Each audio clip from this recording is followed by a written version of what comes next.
পিতা বলে মানল। তুমি আজ যদি ওই ভোলানাথের সাধনা করবে যাও।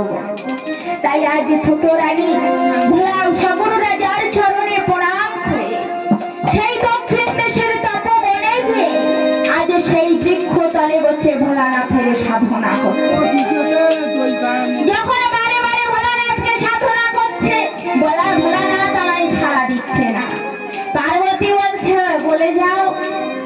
বলে যাও প্রভু, আজ আমি ধ্যানস্থ হলে জানো সেই ধরায় আমি এসেছিলাম। আজ আমার সন্তান যে আমায় আবার সাধনা করছে জানো, আজ একজন ভক্ত আমায় স্মরণ করেছে। ও প্রভু, যখন এই জগতে ভক্তরা তোমায় স্মরণ করেছিল আমি তোমায় যেতে দিয়েছিলাম, কিন্তু যখন একজন ভক্ত তোমায় স্মরণ করেছে বলে যাও আমি কেমন ভাবে তোমায় যেতে দেব? যাও না, একটিবার যদি তুমি আমায় কথা রাখো, আর আমি কখনো তোমার কাছে বলবো না আমি ধরাই যাব। আর আজ বৃক্ষ তলে নয়নের জল ফেলে ফেলে ছোট রানী বলছে, প্রভু এই জগতে যে তুমি আর আমার আপন হয়ে গেছো, যদি একটিবার তুমি আমায় দেখা না দাও ভুলে যাও কেমন ভাবে আমি এই ধরাই থেকে আমি তোমায় সাধনা করব। একটিবার দেখা দাও।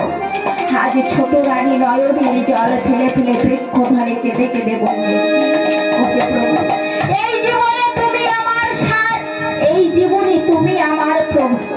জানি না আজ আমার ললাটে কি লেখা আছে প্রভু, যদি দেখা দাও তাহলে আজ আমি ধরাই থাকবো, না হয় আর আমি থাকবো না। তাই কেঁদে কেঁদে মনে আবেগে বলতে লাগে, জীবনের সার তুমি প্রভু গো আমার, প্রণাম জানাই আমি চরণে তোমার। জীবনের সার তুমি প্রভু গো আমার, প্রণাম জানাই আমি চরণে তোমার। জীবনের সার তুমি প্রভু গো আমার, প্রণাম জানাই আমি চরণে তোমার।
যে আর আমার কেহ আপন নাই বাবা।